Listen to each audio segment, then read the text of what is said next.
Hello friends, this is Rudra Prakash Sharma and I welcome you all on Unacademy platform. दोस्तों, अब मैं आप सभी का अनअकैडमी प्लेटफॉर्म पर स्वागत करता हूं और काफ़ी समय बाद मैं वापस से जुड़ा हूं।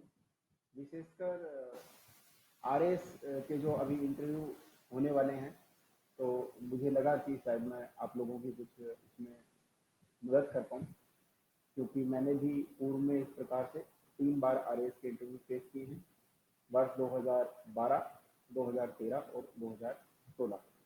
तो दोस्तों, before going forward I would like to give my brief introduction. शायद कुछ साथी पूर्व में भी मेरे से जुड़े हुए होंगे तो मुझे जानते होंगे। दोस्तों, जैसा मैंने आपको बताया, मेरा नाम रुद्र प्रकाश शर्मा है और आरएस 2013 में मेरी 244वीं रैंक रही, whereas in RS 2016 I was 39th rank।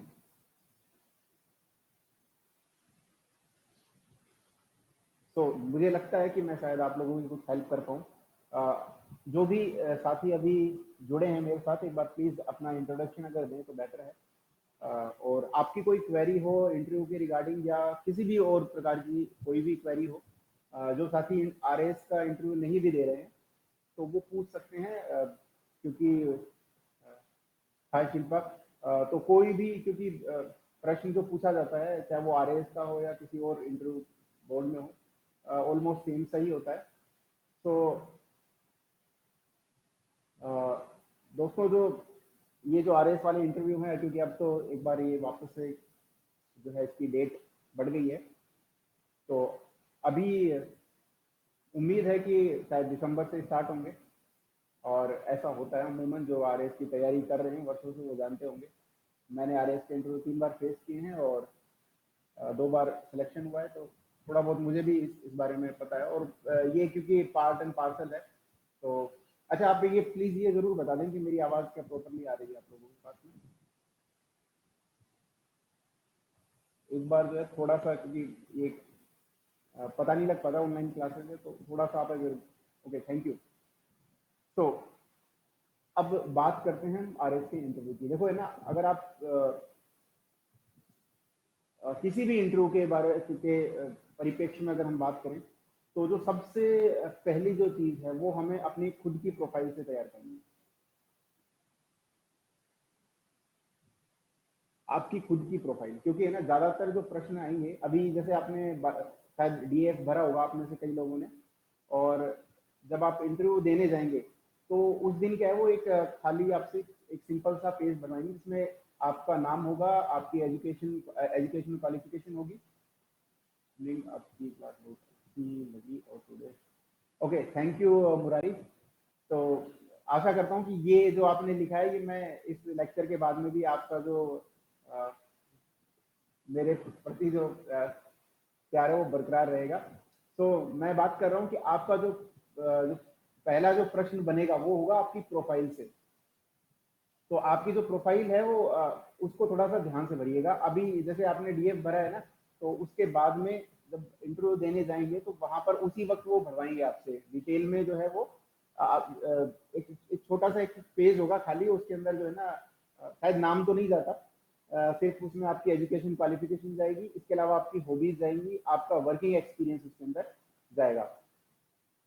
तो आप, है ना, उस टाइम पर भी ध्यान रखना। बाकी ऐसा जरूरी नहीं है कि नाम नहीं जाए तो वो नाम के बारे में नहीं पूछेंगे। और मैं इसीलिए, है ना, आज, क्योंकि देखो, मैं जो चीज़ मैंने तैयारी की है मैं केवल उसी परिप्रेक्ष्य में बात करूंगा, उसी तरीके से बात करूंगा। मैं खुद की जो है कॉपी मैंने साथ में रखी हुई है, तो आरएस के इंटरव्यू मैंने 3 बार फेस किए, मैं अपनी एक अलग से कॉपी बनाता था और आपको भी बनानी चाहिए। तो मैं स्टार्ट कर रहा हूँ कि प्रोफाइल के साथ में, कि अपनी प्रोफाइल के साथ में हमें क्या क्या करना है। तो फर्स्ट, है ना, आपकी प्रोफाइल में आपका आ गया नाम। तो ये बेसिक चीज है, तो आपको अपने नाम का अर्थ जो है पता होना चाहिए।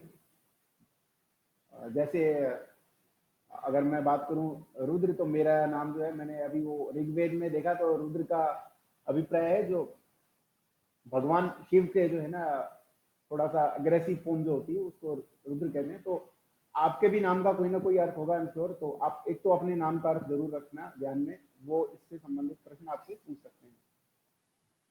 इसके अलावा नाम के बाद में आपका जो है हॉबीज जो है, आपकी पर्सनल जो भी आप हॉबीज आपकी जो भी हैं, और जबरदस्ती की हॉबीज नहीं बनानी है। बहुत सारे लोग ऐसे हैं जैसे क्योंकि अभी आप कई शायद मॉक इंटरव्यू भी देते होंगे और तैयारी भी कर रहे होंगे, क्योंकि वो आपको उलझा देंगे अगर आपने जबरदस्ती जो है जो चीज़ आप नहीं करते हैं और वो आपने डाल दी। या तो है ना बिल्कुल सिंपल सी रख दो। हॉबी का अर्थ है कि एक तो आपको ये क्लियर होना चाहिए हॉबीज होती क्या है, जो आप खाली या स्पेयर टाइम में जो आपको अच्छा लगता है और आप करते हैं खुद से एंजॉय करने के लिए, या जो आपको अच्छा लगता है। तो आप है ना ऐसा, अगर मान लो आप खाना बनाना जानते हैं तो ही आप खाने के बारे में लिखें। कई लोग कुकिंग लिखते हैं और कईयों को है ना, कईयों का इंटरव्यू हॉबीज में ही निकल गया और वो कई हॉबीज के वजह से सेलेक्ट भी हुए और कई रिजेक्ट भी हो गए जस्ट बिकॉज ऑफ हॉबीज। तो कई बार क्या है, कई लोग बाग आंसर इस प्रकार देते हैं कि भाई चलो आप है ना ये बताओ कि कुकिंग आप करते हो, तो वो कुकिंग का आपके प्रशासन में क्या योगदान रहेगा, आपकी हॉबीज को आप किस तरीके से देखते हैं कि वो आपको लाभ पहुंचाएगी। तो वो जैसे एक एग्जांपल मैं देता हूँ चाय का, तो लोग बाग ये आपको आंसर देंगे। आपने अगर स्टार्ट किया होगा कहीं ना कहीं इंटरव्यू की प्रिपरेशन के रिगार्डिंग, तो आपको ये आंसर मिल रहे होंगे कि कितना पानी रखना है, कितनी चाय पत्ती डालनी है, कितनी चीनी डालनी है। तो प्रशासन भी ठीक इसी प्रकार से है कि आपको किस प्रकार से कहाँ पर कड़क होना है, कहाँ पर मुलायम होना है, किस प्रकार से जो है सबको एक साथ लेकर चलना है और एक अच्छा सा जो है स्वरूप पेश करना है ताकि अगले व्यक्ति को पसंद आए। लेकिन एक बात मैं बता दूं, सब चीजें आपको बताएंगे लोग बाग, लेकिन किस प्रकार से प्रेजेंट करना है ये आपके ऊपर डिपेंड है। वो आपको कोई नहीं सिखा सकता। बस आपको है ना ये अज्यूम करके चलना है कि जो मुझसे सवाल पूछ रहे हैं ना वो मेरा कुछ बिगाड़ नहीं सकता। और आप अगर ये सोचेंगे ना कि वो मेरा कुछ बिगाड़ नहीं सकता, क्योंकि मैं अब तो आप है ना इंटरव्यू फेस करने वाले हो, तो आप सेलेक्ट ही हो सकते हो, रिजेक्ट का तो कोई सवाल ही नहीं है, क्योंकि आप में से आई एम श्योर कोई एसडीएम तो नहीं होगा। ठीक है, तो एसडीएम नहीं है तो ऑलरेडी तो आपको वो कुछ बिगाड़ेगा नहीं, वो आपको एसडीएम बना ही सकते हैं। तो आप है ना यही सोच के जाना कि मैं कुछ बनने जा रहा हूँ। कई बार क्या होता है कि हम ओवर थिंकिंग करते हैं तो फिर नर्वसनेस आती है उसके साथ में, और बहुत सारी चीजें होती हैं, और हर व्यक्ति नर्वस होता है। लेकिन जितना हम अपने आप को कंपोज कर पाते हैं वो डिसाइड करता है कि हमारे मार्क्स कैसे रहने वाले हैं। और ये कंपोजर के एक पार्ट में आपको बता सकता हूँ कि आप है ना ओवर थिंकिंग ना करें, सिर्फ आप ये सोच के जाएं कि आज मैं जो करने जा रहा हूँ ना वो ऐसा कोई बहुत ज्यादा विशेष नहीं है, और वहां जो मैं जो करूंगा उसकी वजह से मैं बनूंगा ही, रिजेक्ट नहीं होऊंगा। तो कहना आसान है, लेकिन क्योंकि मैंने भी 3 बार आर एस का इंटरव्यू फेस किया है, और जब मैं लास्ट में आया तो मुझे लगा कि मैं जो आंसर देना चाहता था वो मैंने दिए भी। तो आप है ना उस प्रकार से अपने आप को थोड़ा सा प्रिपेयर करना, और ये सब चीजें जो है ना रिपीटेडली आप जितना करोगे तभी हो पाएगा। जितने ज्यादा मॉक इंटरव्यूज आप दे पाए उतना अच्छा है। अकेले में भी आप बात कर सकते हो खुद से, और लोग बाग आईनों के सामने भी बात करते हैं, अपने फैमिली मेंबर्स से डिस्कस कर सकते हैं, अपने दोस्तों के साथ कर सकते हो। आपका है ना ग्रुप बना होगा तो आप लोग एक दूसरे से प्रश्न पूछे। तो वो जो चीज जितनी बार आप रिपीट करेंगे ना उतना ज्यादा अच्छा होगा। वो एक बोधिचर्या अवतार में कहा गया है, न किंचित दस्ती तद वस्तु यद से दुष्कर्म। दुनिया में ऐसी कोई वस्तु नहीं है जो अभ्यास करने के बावजूद भी प्राप्त न की जा सके। और आप सभी लोग तो बिल्कुल सक्षम है। आपने आर एस का इंटरव्यू कॉल आपके पास आया है, तो डेफिनेटली आप जो है भीड़ से हटके हैं, और वो लगना भी चाहिए। आप में से कोई भी बंदा है ना अपने आप को ऐसा नहीं सोचेगा यार मेरी पर्सनैलिटी वीक है, या मैं जल्दी ज्यादा नर्वस हो जाता हूँ, या क्या होगा अगर मेरा सिलेक्शन नहीं हुआ, तो और ब्ला ब्ला ब्ला कई और भी थॉट्स दिमाग में आ सकते हैं। तो ओवर थिंकिंग बिल्कुल ना करें। वहां जितने सिंपल रहेंगे आप उतना ज्यादा बेहतर है। कहीं ऐसा भी जरूरी नहीं है कि आपका जो है कि मीडियम आपका जो है इंग्लिश है तो आप इंग्लिश में ही आंसर दें, हिंदी है तो आपसे इंग्लिश में पूछा गया तो आप उसको जवाब इंग्लिश में ही दें। जिस भाषा में आप कंफर्टेबल हैं उसी भाषा में उत्तर दें, और कोशिश करें कि जो इंटरव्यूअर ने आपसे पूछा है, अगर इंग्लिश में सवाल पूछा है तो थोड़ा बहुत इंग्लिश में देने का प्रयास करें, और अगर हिंदी में पूछा है तो हिंदी में देने का प्रयास करें। क्योंकि आप सभी लोग जो है R S means exam fight करके आए हैं, तो आपको हिंदी तो आई एम श्योर आती ही होगी। हिंदी में आपके अच्छे मार्क्स होंगे तभी आप यहाँ पर हैं। तो आप सभी लोग सक्षम हैं, तो कोई भाषा का बैरियर आपका नहीं है, और ऐसा कोई स्पेसिफिक मार्क्स पूछने वाले भी नहीं है। मेरा खुद का इंग्लिश मीडियम था, लेकिन जहाँ तक मुझे याद है सारे प्रश्न तीनों इंटरव्यूज में हिंदी में ही पूछे गए थे, एक्सेप्ट मेरे जो सब्जेक्ट के जो प्रश्न थे, क्योंकि मैं कॉमर्स हेड से था तो वो मैंने इंग्लिश में दिए थे, क्योंकि वो मैंने इंग्लिश में पढ़ा था। तो तो बाकी जो आंसर भी जो भी पूछे गए थे, जो भी प्रश्न पूछे गए थे, वो मैंने हिंदी में ही उसका उत्तर दिया। अच्छा, बीच बीच में ना आप लोगों की कोई क्वेरी हो, स्पीड मेरी ज़्यादा तेज हो या समझ में नहीं आ रहा हो, क्योंकि मैं तो केवल वन वे जो है एक लेक्चर टाइप में दे रहा हूँ, लेकिन मैं चाहता हूँ कि मैं ज़्यादा से ज़्यादा लोगों से जुड़ पाऊँ। देखो, मैं आप जैसा ही हूँ, बिल्कुल विशिष्ट रूप से मैंने अभी तक अपने आप को बनाने का प्रयास भी नहीं किया, ना मैं हूँ। तो आप है ना बिल्कुल मेरे से पूछ सकते हो, कोई ऐसा कोई बैरियर नहीं। जो प्रश्न आपके दिमाग में आ रहा हो वो आप पूछें, और मैं अगर आपकी हेल्प कर पाया तो ये मेरा सौभाग्य होगा कि मैं किसी एक भी बंदे की जो है करियर में एक छोटा सा भी जो है एक अगर मदद का कुछ अगर साबित हो पाया तो it would be my pleasure. तो आपका कोई भी प्रश्न हो तो आप जरूर पूछें। तो मैं हॉबीज पे बात कर रहा था, contact number provided, contact number मैं शेयर कर दूंगा लास्ट में। तो मैं हॉबीज से बात कर रहा था। तो हॉबीज आपकी सिंपल हो, मैंने जैसे क्योंकि मेरी हॉबीज थी क्रिकेट देखना या खेलना, तो हालांकि मेरे से कोई प्रश्न नहीं पूछा गया तीनों बार में, तो वो भी जरूरी नहीं है आपसे कि प्रश्न पूछा जाए। लेकिन मैंने आपसे कहा कि जो फर्स्ट पे एक पेज आपसे भरवाएंगे केवल इंटरव्यू के टाइम पे।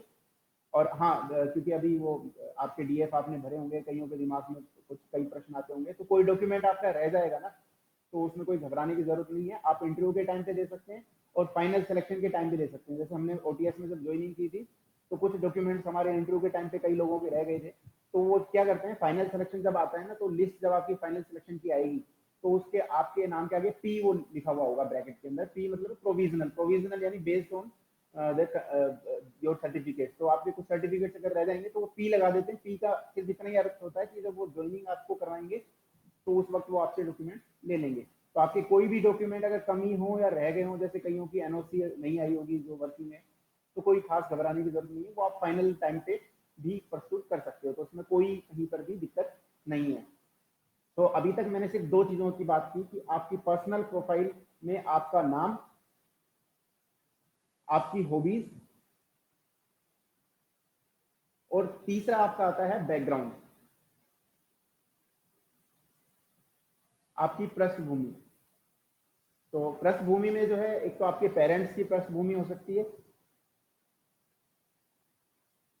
तो आपके पेरेंट्स क्या काम करते हैं, तो वो काफी कुछ जो है आपके इंटरव्यू को वो निर्धारित करता है। जैसे मान लो कोई किसान है, तो वो उस हिसाब से अपना उत्तर देगा। किसी के पेरेंट्स किसान है, तो किसी के पेरेंट्स अगर गवर्नमेंट सर्वेंट्स हैं, तो वो उस हिसाब से उत्तर देगा। तो आप थोड़ा सा अपना वो प्रिपेयर करके रखना, और ये प्रश्न पूछ सकते हैं कि आप वो प्रोफाइल वो फील्ड में क्यों नहीं जाना चाहते। तो आप जो भी उत्तर देना, वो उसमें तो नेगेटिविटी ना आए, और है ना, जितना हो सके उलझे ना तो यही बेहतर है भाई। वो मैं बाद में थोड़ा सा लास्ट में जो है ना डिटेल में और चर्चा करूंगा कि उलझना क्या होता है और क्यों नहीं उलझना चाहिए। तो एक तो आपका पेरेंट्स का जो है ना प्रोफाइल आप उस हिसाब से प्रिपेयर करें कि आपके फादर जो भी काम करते हैं, मदर जो भी काम करती है, तो आपको और उनसे जो है आपने उस फील्ड में जाने का क्यों नहीं राय ली, या फिर आपने उस फील्ड को क्यों नहीं चुना। दूसरा है आपका खुद का बैकग्राउंड, यानी आपका एजुकेशनल बैकग्राउंड।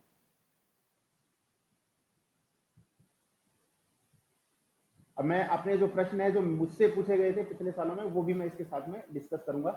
तो एजुकेशनल बैकग्राउंड में जैसे आपने क्या आपका सब्जेक्ट रहा 11th 12th तक, हो सकता है कईयों का जो है ग्रेजुएशन में डिफरेंट हो गया हो, कईयों का पीजी में डिफरेंट हो गया हो। तो आपका जो भी सब्जेक्ट रहा है, तो आप पहली चीज तो आपने ना उसी फील्ड को क्यों चुना। आप जैसे मेरा कॉमर्स था, तो मैंने कॉमर्स को क्यों चुना, ऑब्वियसली बात है मेरा इंटरेस्ट रहा होगा, या फिर मेरे पास ऑप्शन नहीं था। मैं शायद शुरू में जो है मुझे मैथ्स अच्छी नहीं लगती थी, या साइंस में मैं अच्छा नहीं था, तो मैंने वो ऑप्शन चुना होगा। सर हाउ, ओके, आप है ना कोमल बात कर रहे हो आरएस की तैयारी कैसे की जाए। आज तो मैं ना केवल अभी तो आरएस इंटरव्यू की मैं बात कर रहा हूँ। शायद है ना डे आफ्टर टुमारो मैं स्पेशली ना इसी पे बात करूंगा, ये जो आपने इंग्लिश मीडियम वाली बात जो की है। वैसे अगर आपने कभी यूट्यूब पे अगर देखा हो मेरा इंटरव्यू, तो मैंने एक बात कही है कि है ना, एक तो इंग्लिश हमारे लिए ना एक सहूलियत है ना। तो हमने इंग्लिश मीडियम चुना है, तो ऐसा नहीं है कि इंग्लिश ने हमको चुना है। तो वो बैरियर नहीं है बिल्कुल भी, और इंग्लिश मीडियम से ज़्यादा सिलेक्शन होते हैं, ये भी फैक्ट है। अब के दौर में तो ये सब लगभग 60-40 तो है। आरएस के अंदर 60% इंग्लिश से होंगे, 40 हिंदी से होंगे। यूपीएससी में तो खैर बिल्कुल ही हिंदी मीडियम का जो रेशो बिल्कुल ही नीचे हो गया, लेकिन यहाँ पर भी अब ज़्यादा हो रहा है इंग्लिश मीडियम वालों का। तो कहीं पर भी अभी क्लास व्लास का तो मुझे नहीं पता, मैं लूंगा। मैं तो सिर्फ अभी आरएएस का डिस्कस कर रहा हूँ रामकिशोर। जो कोई भी साथी अगर यहाँ आरएएस की जो तैयारी कर, जो इंटरव्यू के लिए आए हैं, तो मैं कोशिश करूँ कि अभी मेरी कोशिश यही है कि मैं उनको अपना एक्सपीरियंस शेयर कर सकूँ कि जो लास्ट टाइम पे जो प्रश्न मेरे से पूछे गए हैं तो वो किस प्रकार से उसके लिए तैयार रह सकते हैं। तो मैं आरएएस के लिए ना मैं बाद में बात करूंगा, और क्लास वगैरह मैं लूंगा या नहीं लूंगा वो मैं बता दूंगा। फिलहाल जो है मैं सिर्फ मोटिवेशनल क्लास। ओके, तो मोटिवेशन देखो है ना, जो मोटिवेशन खुद से आ सकता है ना वो किसी और से नहीं आ सकता। बट फिर भी अ, ये जो चीज है ये एक वो कहा गया कि स्वभावो नोपदेशिन शक्यते कुर्तुम मन्यथा सुतप्तमपि पानीयम पुनर्गच्छति शीतताम।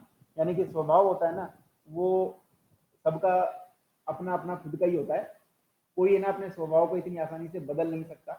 जिस प्रकार से पानी का स्वभाव होता है शीतलता, तो आप कितना भी पानी को उबालें तो थोड़ी देर तो वो गर्म रहेगा, उसके बाद वो ठंडा हो जाएगा। अगर मैं बात करूं कि आप ये कर जाओ वो कर जाओ, उसके बाद में आप जो है एक जैसे नरेंद्र मिश्र की लाइन है कि जब तक गोरा के कंधे पर दुर्जय सीख रहेगा, महाकाल से भी राणा का मस्तक नहीं कटेगा। अब हो सकता है आप ये सुनकर जो है एकदम वेग में आ जाओ, आवेश में आ जाओ, मस्तक काटने चले जाओ, लेकिन जब आप वहां पहुंचोगे तो आप है ना, जब अपने रियल खुद की रियलिटी में आओगे तो आप वहीं पे आ जाओगे। तो इसका मतलब ये है कि किसी का भी स्वभाव जो है वो आसानी से नहीं बदलता। आपका जो मोटिवेशन है ना वो आपके स्वयं से आएगा, और अपने अंदर अगर आप देखो ना तो वो पर्याप्त है वो मोटिवेशन देने के लिए। बाकी मैं इतना बता दूं कि साधारण बैकग्राउंड से बहुत सारे लोग हैं जो बहुत आगे तक पहुंचे। क्योंकि अब आप बीच में मोटिवेशन लिया है तो मैं आपको बता दूं, मैंने अपना करियर जो है दिल्ली पुलिस में एज ए कांस्टेबल स्टार्ट किया था। Then I went on to become clerk in State Bank of India. उसके बाद में यूको बैंक में पीओ रहा, ओरिएंटल इंश्योरेंस कंपनी में एओ रहा, और स्टेट बैंक ऑफ इंडिया में प्रोबेशनरी ऑफिसर रहा, और उसके बाद एसएससी की तैयारी की। इनकम टैक्स में मैं इंस्पेक्टर था।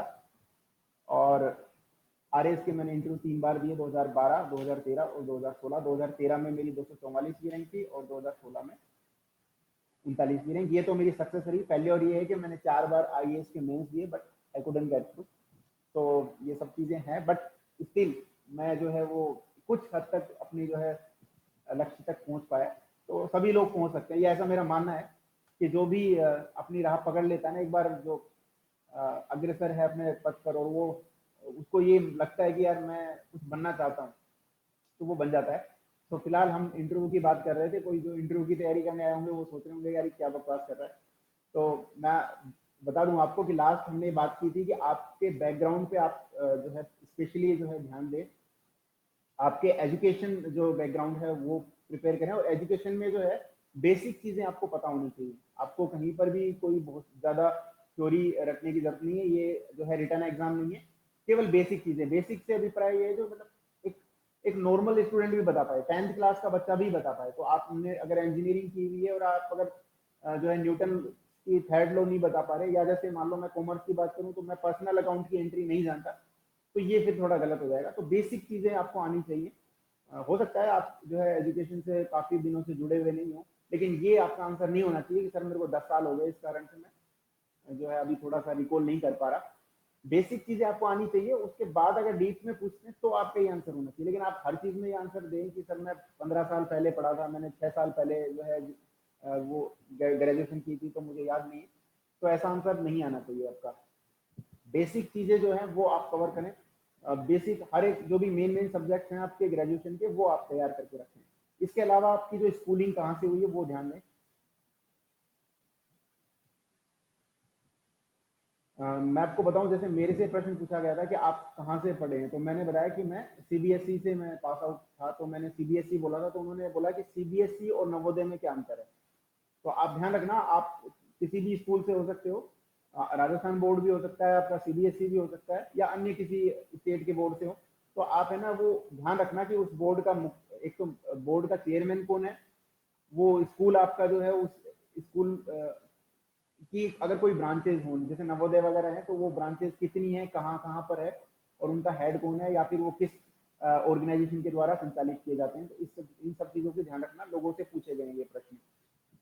इसी प्रकार से आपके कॉलेज का जो है प्रश्न पूछ सकते हैं। मैं कॉमर्स कॉलेज जयपुर से पास आउट हूँ, तो इसी प्रकार के प्रश्न जो है मेरे से कॉलेज के नहीं पूछे गए थे, मेरे से स्कूल का पूछा गया था। तो मैंने आपको बताया कि सीबीएसई और नवोदय में क्या अंतर है, ये मेरे से पूछा था। बाकी कई लोगों से कॉलेज के संबंध में भी पूछा है। तो आप वो उसके उत्तर दे सकते हैं। अपने कॉलेज की बैकग्राउंड को तैयार रखना। इसके अलावा है ना, जो एक प्रश्न है वो आपके है ना बैकग्राउंड से पूछा जाता है, जो आपके जिस क्षेत्र से बिलोंग करते हो आप। जैसे अगर आप जयपुर से हैं तो आप जयपुर की हिस्ट्री के बारे में आपको पता होना चाहिए कि जयपुर किसने बसाया था, और अभी वर्तमान में कौन कौन पदाधिकारी हैं जयपुर में भी। जयपुर कलेक्टर कौन है, जयपुर जयपुर कमिश्नर कौन है, या इसके अलावा जयपुर में मेन मेन जो है आर्कियोलॉजिकल मोन्यूमेंट्स कौन से हैं अभी, क्योंकि जयपुर को हेरिटेज सिटी भी घोषित किया हुआ है। तो उसके उसका प्रक्रिया क्या है हेरिटेज सिटी घोषित करने की। जैसे मैं एक प्रश्न बताता हूँ, 2013 आरएस में मेरे से पूछा गया था। उस वक्त जो है बीटीफाइड किया गया था मदर टेरेसा को, संत का दर्जा, सॉरी संत का दर्जा दिया गया था। तो उसमें मेरे से प्रश्न पूछा गया था कि संत का दर्जा किस प्रकार से दिया जाता है और क्या उसका रीजन है। तो मैंने बताया था कि सर अगर एक चमत्कार की पुष्टि हो जाती है जो कि मतलब मेडिकल के थ्रू कोई ट्रीटमेंट जिसका नहीं हो पा रहा था संभव, और वो किसी देवीय शक्ति से अगर ट्रीटमेंट उसका हो जाता है, एक चमत्कार की पुष्टि ऐसी हो जाती है, तो उसे हम बेटीफाइड कर देते हैं। और उसके बाद दो अगर चमत्कारों की पुष्टि होती है तो हम उसको संत का दर्जा देते हैं। ये वेटिकन सिटी द्वारा किया जाता है। मदर टेरेसा को उस साल दिया गया था, 2013 की बात मैं कर रहा हूँ, और वो प्रश्न मेरे से पूछा गया था। इसी प्रकार से मैं जैसे स्टेट बैंक ऑफ इंडिया में प्रोबेशनरी ऑफिसर था, तो उन्होंने पूछा था कि क्योंकि उस वक्त जो है ये पांचों जो इसकी जो सब्सिडियरी थी उनकी वो मर्जर उनका नहीं हुआ था, तो उन्होंने मर्जर की प्रक्रिया मेरे से पूछी थी कि कब तक वो मर्जर होगा। तो आप है ना इस तरीके से ध्यान रखना, इस प्रकार के प्रश्न पूछे जा सकते हैं कि हेरिटेज सिटी का दर्जा, जैसे जयपुर के अगर आप हो तो हेरिटेज सिटी का दर्जा किस प्रकार से दिया जाता है, या फिर आप किसी और, जैसे क्योंकि अभी 6 किले हैं हेरिटेज में जो है उनका वर्ल्ड हेरिटेज में शामिल है, तो वो आप हो सकता है आपके किसी भी जिले में वो स्थापित हो सकता है, तो वो प्रक्रिया आपसे पूछ ले। तो इन सब चीज़ों को थोड़ा सा ध्यान में रखना। इसके अलावा आपसे जो है लोकल लैंग्वेज में बुलवाया जा सकता है, मतलब आपसे कोई भी कहा जा सकता है कि मारवाड़ी में कुछ बोल के दिखाएं, या आप जो है जिस क्षेत्र से बिलोंग करते हैं उसकी कुछ बातें ऐसी बताएं, तो वो आप प्रिपेयर करके रखना। आप ऐसा नहीं कर कहना कि सर मैं नहीं बोल सकता, या फिर तो वो थोड़ा नेगेटिव जाएगा। ये तो बहुत आसान चीज़ें हैं, इन सब चीज़ों में जहाँ नो सर या सर करने वाली बात होगी वो मैं आगे डिस्कस करूंगा, लेकिन ये ऐसे सवाल हैं जिनके जवाब दिए जा सकते हैं। तो आप जयपुर का बिल्कुल बैकग्राउंड तैयार रखना कि किसने बसाया, कौन इसके मुख्य प्रमुख शासक रहे, उनकी क्या क्या उनका योगदान रहा। इसके अलावा जो है आप अब अभी अगर आपके कोई प्रश्न हो ना इन बिटवीन, बता दो। मुझे पता नहीं है अभी क्या है कि ये आपके अंगूठे और तालियां वालियां कुछ दिख रही हैं, तो इन बिटवीन आपके कोई भी प्रश्न हो ना तो आप प्लीज मुझे बताएं, तो ज़्यादा बेहतर लगेगा। क्योंकि मैं अकेला ही अगर 1 घंटे तक अगर बोलता रहूँगा तो मुझे भी लगेगा कि पता नहीं क्या बता रहा हूँ मैं। तो प्लीज़ अगर आपको समझ में आ रहा है कि मैं जो बोल रहा हूँ, तो आप प्लीज़ एक बार जो है ना एटलीस्ट हाँ ही भर दें, तो भी काम चल जाएगा मेरा। तो एक तो चलो यही बता दें, आप आवाज़ वावाज़ तो आ रही हो, कहीं पता नहीं आवाज़ ही नहीं आ रही हो। देखो मेरा वे ऑफ टॉकिंग थोड़ा अलग है, मैं इसी प्रकार से ही बात करता हूँ जैसे नॉर्मल बात करते हैं। तो आप चाहें तो मैं टीचर की तरह भी बोलूँ, लेकिन वो मुझे लगता है कि वो कनेक्ट नहीं कर पाते उस तरीके से। सर ऑनलाइन स्टडी बेस्ट रहेगी या ऑफलाइन? ये तो डिपेंड करता है। अभी तो खासकर जो कोरोना काल चल रहा है, तो ऑनलाइन से बेस्ट तो क्या होगा, आपको कहीं पे रिस्क भी नहीं है, और बिल्कुल मुझे लगता है वाजिब रेट, कईयों में तो रेट भी नहीं है शायद। आप ऑनलाइन स्टडी करते हो तो फ्री ऑफ कॉस्ट जो है आपको सब चीज़ें उपलब्ध हो जाती हैं, और आप कंपेयर कर सकते हो। ऑनलाइन में सबसे बेस्ट चीज़ जो है ना वो है कंपेरिजन।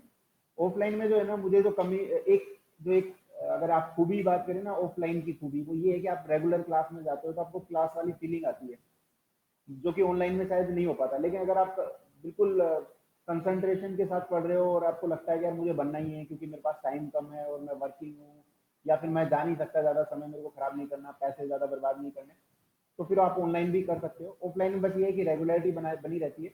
लेकिन ये सही है कि जो चीज़ आप ऑनलाइन में 1 घंटे में प्राप्त करते हो ना, ऑफलाइन में वो 10 दिन में मिलती है। क्योंकि ऑफलाइन में टीचर आते हैं, वो अपने साथ में 2-4 कहानियाँ लेके आते हैं, तो आपका मन लगा रहता है। वो ऑब्वियस सी बात है, यहाँ पे मन लगाने वाली चीज़ें कम होगी। ऑनलाइन में जो है डिलीवरेबल जो चीज़ें हैं वो ज़्यादा होती हैं, आपको ज़्यादा डिलीवर किया जाता है कम समय के अंदर। तो ऑनलाइन क्लासेस मैं तो प्रीफर करता हूँ। मैंने यूपीएससी की तैयारी जो है एएलएस से की थी, ऑनलाइन क्लासेस मैंने की थी। तो ऑनलाइन क्लासेस ऑलवेज बेटर है, और खासकर अब कोरोना के टाइम में जब आपको सोशल डिस्टेंसिंग और ये सब का ध्यान रखना है, तो बेटर है। ऑफलाइन क्लासेस तो काफ़ी इससे तो काफ़ी ज़्यादा बेटर है। हाँ लेकिन इंटरव्यू जो है ना वो आप मॉक जरूर दें, थोड़ा सा सोशल डिस्टेंसिंग के थ्रू। हाँ वो तो है ही, और जाना भी चाहिए रामकिशोर, हर चैनल पे जो जाने का मन रहता है ना, जाना भी चाहिए, उससे पता लगता है ना, आप कंपेयर कर सकते हो। जब तक आप कंपेयर नहीं करोगे ना, मान लो आपको ये पता ही नहीं है कि वो पढ़ाते कैसे हैं या उन्होंने क्या मटेरियल डिलीवर किया है। जैसे कई लोग क्या होते हैं, मैंने जो है ऑफलाइन भी पढ़ाया है शुरू में जब मैं तैयारी करता था, तो बैंक पीओ के बाद में, तो कई लोग ऐसे होते थे जो बैंक की तैयारी करते थे, और वो है ना, उनसे जब पूरा उनका पूरा कोर्स हो जाता था ना, तो उनको ये पता नहीं है कि कंपाउंड इंटरेस्ट कैसे निकालना है, सिंपल इंटरेस्ट कैसे निकालना है। तो फिर ऐसी क्लासेस का भी क्या फायदा है, क्योंकि उन्होंने कभी कंपेयर ही नहीं किया, वो तो गए और मूर्ति की तरह बन के आ गए। तो आपको जो है जिज्ञासु रहना चाहिए, और ऑनलाइन में आप प्रश्न पूछ सकते हो। अभी और काफी आसान तरीका है, आप टाइप किया और आपके प्रश्न का जवाब भी साथ के साथ मिल जाएगा, और आप कंपेयर कर सकते हो ऑब्वियसली कि वो कैसा पढ़ा रहा है। और आपको अगर अच्छा नहीं लगे ना, तो क्योंकि क्लास में तो कोई देख नहीं रहा, तो क्लास में बैठो चाहे इसको बंद कर दो, तो आपके ऊपर है, तो कोई ऐसा बंधन भी नहीं है। ऑफलाइन में तो फिर वो हो गया कि आप एक बार क्लास में कोई आ गया तो आपको सुनना ही है भाई, वो बोल रहा है तो है। तो हम बात कर रहे थे आरएस के इंटरव्यू की। तो आपकी प्रोफाइलिंग जो है तैयार हो गई, आपका नाम, आपके पेरेंट्स का जो है जो प्रोफाइल, आप कहाँ से बिलोंग करते हो उस जगह का आपको पता होना चाहिए, गांव से हो गांव से, आपके जिला, और महत्वपूर्ण पदाधिकारी राजस्थान। ये प्रश्न को बहुत पूछते हैं, ठीक है। राजस्थान के चीफ सेक्रेटरी कौन है ना, इस तरीके के राजस्थान, और राजस्थान आवासन मंडल का मुख्यालय कहाँ पर है, राजस्थान रेवेन्यू बोर्ड का चेयरमैन कौन है, इस प्रकार के प्रश्न पूछे जाते हैं। और मेरे से पूछे गए थे राजस्थान रेवेन्यू बोर्ड के, तो खैर खासकर, क्योंकि ऑब्वियस सी बात है, आप आरएएस का इंटरव्यू दे रहे हो, तो आरएएस में जो है ना, जिसको हम एसडीएम एसडीएम बार बार कहते हैं, एक्चुअली उसका मेन काम तो होता है एसडीओ का, डेवलपमेंट फंक्शंस का। तो आई होप आपको ये डिफरेंस तो पता होगा कि एसडीएम और एसडीओ में क्या अंतर होता है। फिर भी मैं बता दूं कि जब वो लॉ एंड ऑर्डर का काम करता है आरएएस अधिकारी, या कलेक्टर की बात करें तो उसको हम डीएम कहते हैं, डिस्ट्रिक्ट मजिस्ट्रेट या फिर सब डिविजनल मजिस्ट्रेट, क्योंकि वो ये जो है एग्जीक्यूटिव मजिस्ट्रेट है, कार्यपालक मजिस्ट्रेट है। एक हमारा जुडिशियल मजिस्ट्रेट होते हैं, एक होता है कार्यपालक मजिस्ट्रेट। तो कार्यपालक जो मजिस्ट्रेट हैं वो प्रशासन की तरफ से होते हैं, पुलिस वाले भी होते हैं कार्यपालक मजिस्ट्रेट, जैसे कमिश्नरेट के अंदर एसीपी रैंक के जो है वो कार्यपालक मजिस्ट्रेट होते हैं। तो ये जो जब वो डेवलपमेंट फंक्शन कर रहा होता है, यानी कि जैसे डेवलपमेंट यानी कि गवर्नमेंट पॉलिसीज को लागू करवा रहे हैं, या गवर्नमेंट की जो स्कीम्स हैं उनको इम्प्लीमेंट करवा रहे हैं, रोड बनवा रहे हो, या फिर कोई भी चीज जो है वो जो विकास से संबंधित है, तो वो जो है उस वक्त एसडीओ कहलाता है, डेवलपमेंट ऑफिसर। तो सब डिविजनल डेवलपमेंट ऑफिसर, और वो होता है सब डिविजनल मजिस्ट्रेट। तो ये तो बेसिक फंक्शन है। तो आप इस थोड़ा सा ना इस तरीके से ध्यान रखना। अब हम बात कर रहे थे कि है ना कि रेवेन्यू बोर्ड की, तो मेरे से प्रश्न पूछा गया था कि रेवेन्यू बोर्ड का चेयरमैन कौन है, रेवेन्यू बोर्ड कहाँ पर स्थापित है, कितने उसमें मेंबर होते हैं, और उसके फंक्शन क्या है, उसके मेंबर्स का अपॉइंटमेंट कैसे होता है। ये सुरजीत सिंह जी का मेरा बोर्ड था, तो उन्होंने मेरे से प्रश्न पूछे थे 2013 के अंदर। तो एक आप इसके लिए प्रिपेयर रखना। नेक्स्ट है इसके अलावा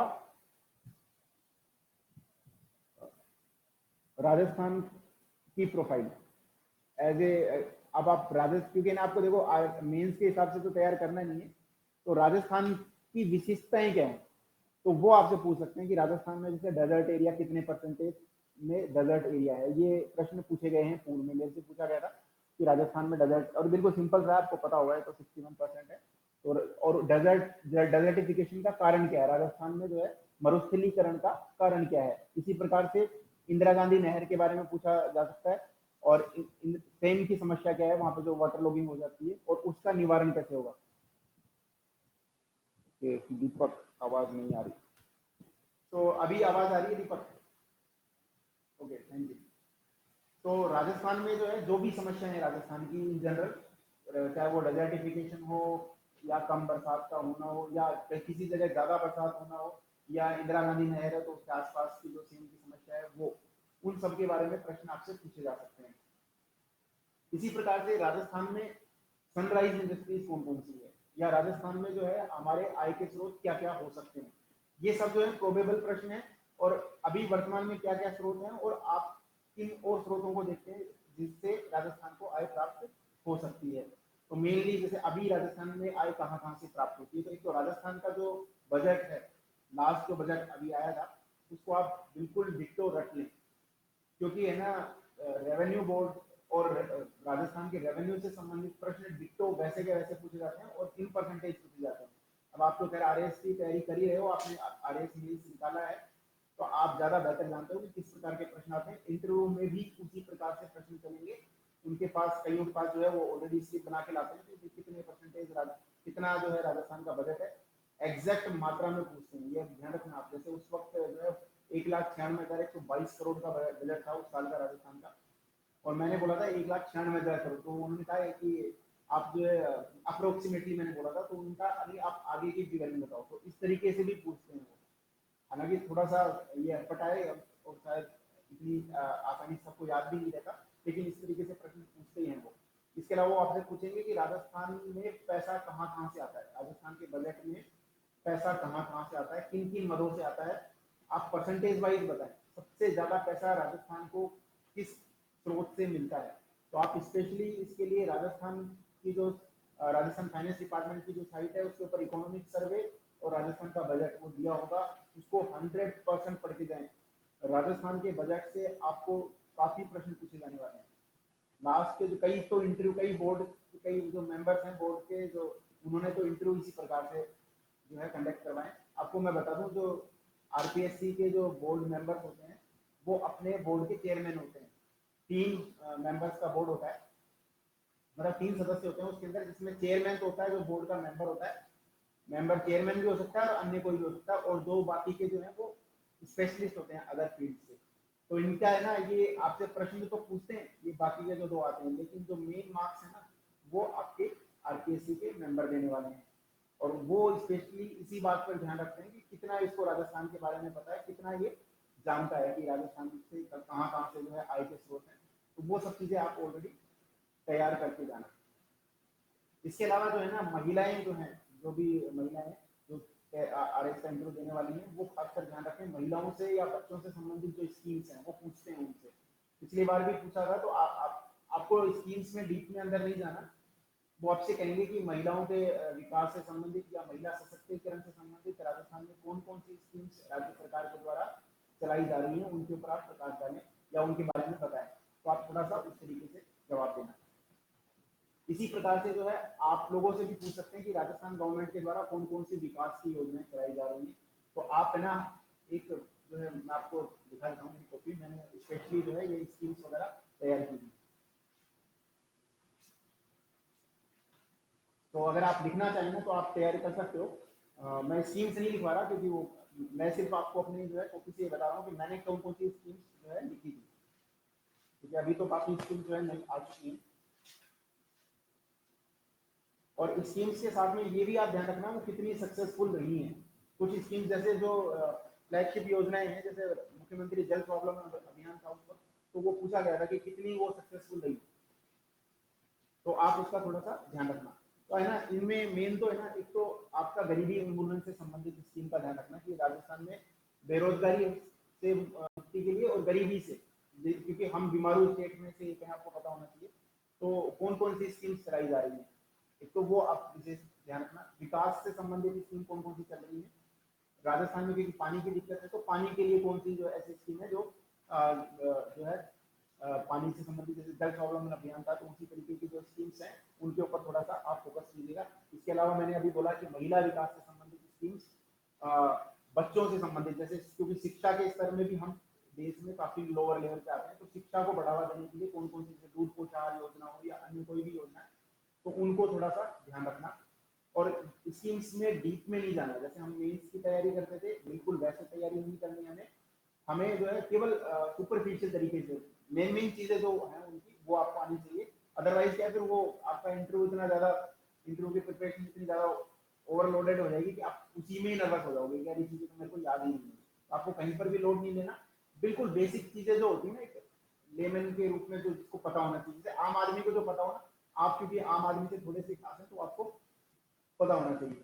अच्छा, आप में से कोई मुझे ये जवाब देना चाहेगा कि आप आरएस क्यों बनना चाहते हो, और ये सवाल जो है आपसे पूछा जा सकता है, और ये सबका इंडिविजुअल आंसर हो सकता है। मैं अपना उत्तर बताऊंगा, अगर आप में से कोई अपना उत्तर देना चाहे तो बेहतर है, और वो उत्तर देना जो दिल को स्वीकार हो।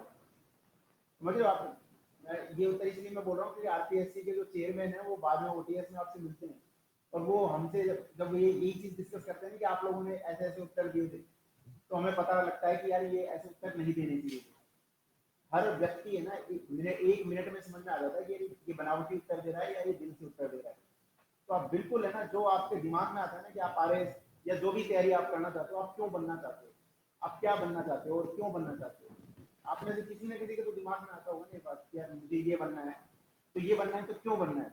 आपका जो उत्तर है ना वो आप दें। अगर आप में से कोई एक भी अगर देना चाहे, लिखने में तकलीफ होगी, एक भी लाइन लिखेंगे तो मुझे अच्छा लगेगा, क्योंकि है ना फिर उसके बाद मैं अपना उत्तर दूंगा तो हो सकता है थोड़ा सा उसको जो है वो कंसाइज कर पाओ और अपना खुद का एक अच्छा सा आंसर पेश कर पाए। देखो है ना, हर एक का अपना खुद का तरीका होता है हर चीज को रिएक्ट करने का, लेकिन बेस्ट जो है ना वो ही है जो आप नेचुरल वे में देते हो। कोई आपको बता सकता है कि इसका आंसर क्या होगा, लेकिन किस तरीके से आंसर आप दोगे वो आपके ऊपर ही डिपेंड करता है। तो आप वो नर्वस होकर भी दे सकते हो, कॉन्फिडेंटली भी दे सकते हो। कॉन्फिडेंटली नो कहना जो है नर्वस होकर आपको 100 कहने से कहीं ज्यादा बेहतर है। तो आप जो भी उत्तर देना उसमें कन्विक्शन होनी चाहिए, आपको खुद को सेल्फ बिलीफ होनी चाहिए कि जो मैं उत्तर दे रहा हूँ मैं वही करना चाहता था, मैं इसीलिए ही आरएस बनना चाहता था। तो देखो आरएस के जो प्रश्न है वो ऑलरेडी है ना 4 प्रकार से प्रश्न हो सकते हैं। एक आपके जो है ना फैक्चुअल प्रश्न है, एक आपकी प्रोफाइल से प्रश्न होंगे, ठीक है, एक आपके सिचुएशनल प्रश्न होंगे,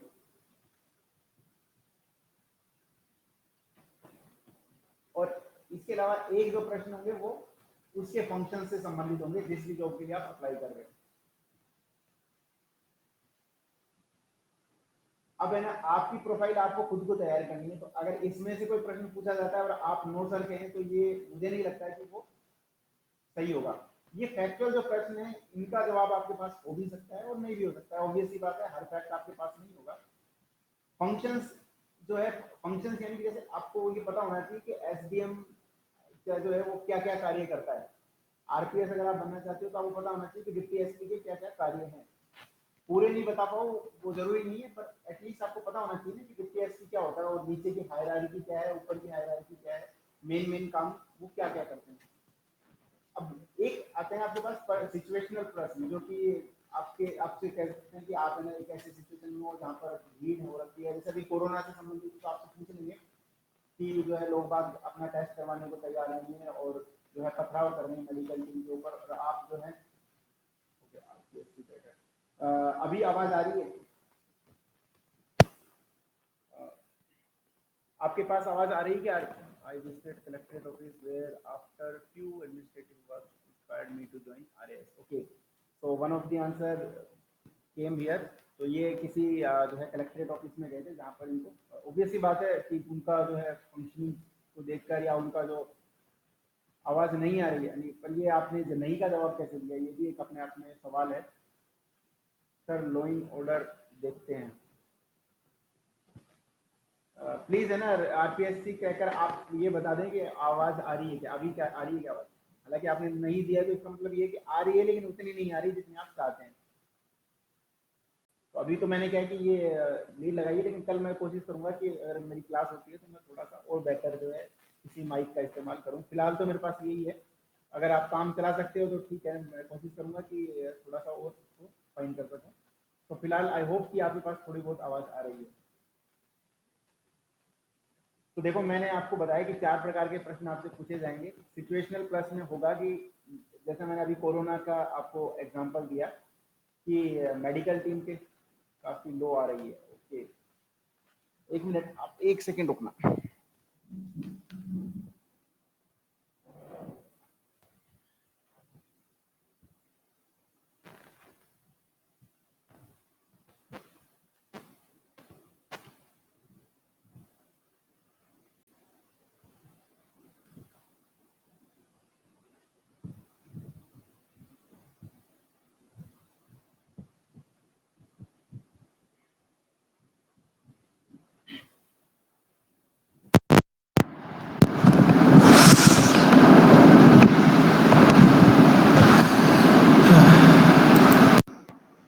हाँ, अभी आवाज आ रही है?